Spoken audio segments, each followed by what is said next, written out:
This is the Hidden Killers podcast with Tony Brueski. Featuring author, psychologist, and daily contributor, Shavaun Scott. It had to be a very dramatic shift in his mind to be able to go from, 10,000 miles an hour and this path of being this prophet, and suddenly you're in prison and everyone hates you.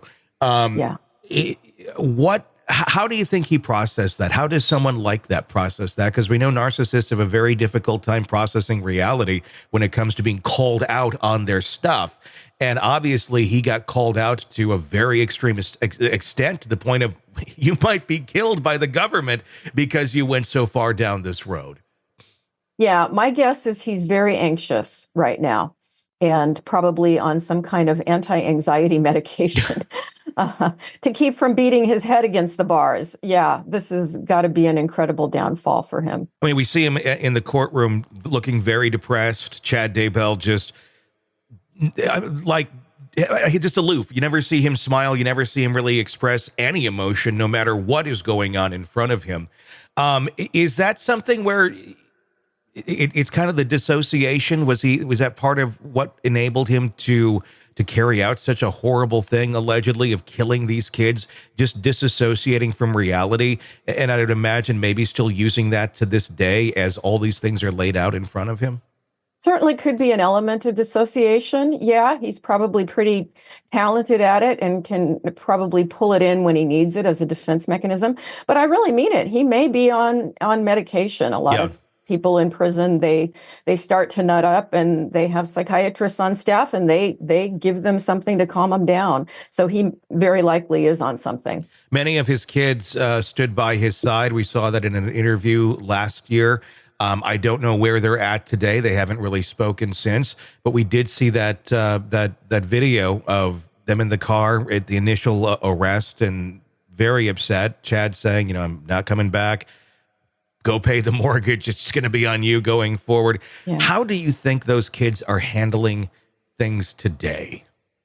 It's just, that's, I think, another one of the very, very sad things about this is that these are innocent children and their mother's dead. And this has just got to be absolutely devastating for them. I can't imagine how they're coping.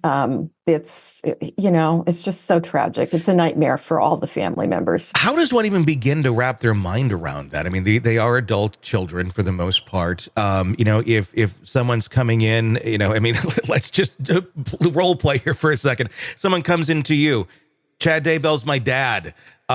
You have an idea of everything that's going on from the media coverage and such, and they're completely broken up. They don't know how to move forward in life. I mean, what are the first steps in something like that for someone who's gone through such an enormous trauma? Yeah, because they basically have to rebuild their entire inner world about who are my parents, who were my parents, how in the world did we get there? So there's a lot of deconstructing of what they thought reality was versus what reality has turned out to be. And yeah, there's no quick fix for it. One of the things that comes up for children of people who commit awful crimes is we all integrate aspects of our parents into ourselves. Mm-hmm. That's just normal. That's how kids develop.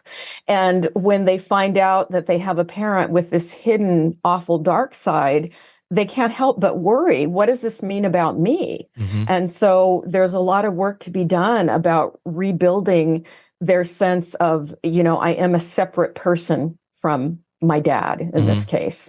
And how do I define my identity apart from who he has turned out to be? So it can take a long time. I mean, it's basically something that they're going to be having to sit with and think about and work on for the rest of their lives. It's very hard to have a parent who does something horrible. Do sometimes people never quite come around to even accepting what reality is, and is that better? I mean, as long as you're not the one that's out there committing the crimes, is it better sometimes to just kind of, I guess, put your head in the sand and believe, well, he couldn't have done this, that he was wrongly accused, and just kind of move on with your life over this way versus trying to climb this mountain over here of just coming to grips with reality?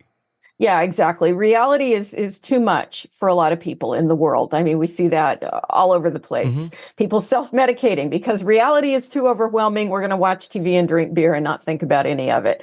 And so, yeah, it's a human coping mechanism. I don't know that it's the best coping mechanism, but it may be the best that some people can do. Yeah. I mean, especially in a case like this, just where it's so extreme.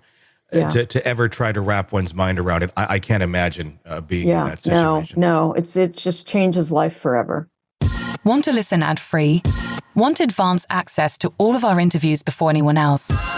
Become a True Crime Today Premium Plus subscriber on Apple Podcasts. You get every episode commercial-free. So you can binge on true crime until you can binge no more. Search True Crime Today Premium Plus on Apple Podcasts now, or go to our podcast page and sign up now. More of the Hidden Killers podcast next.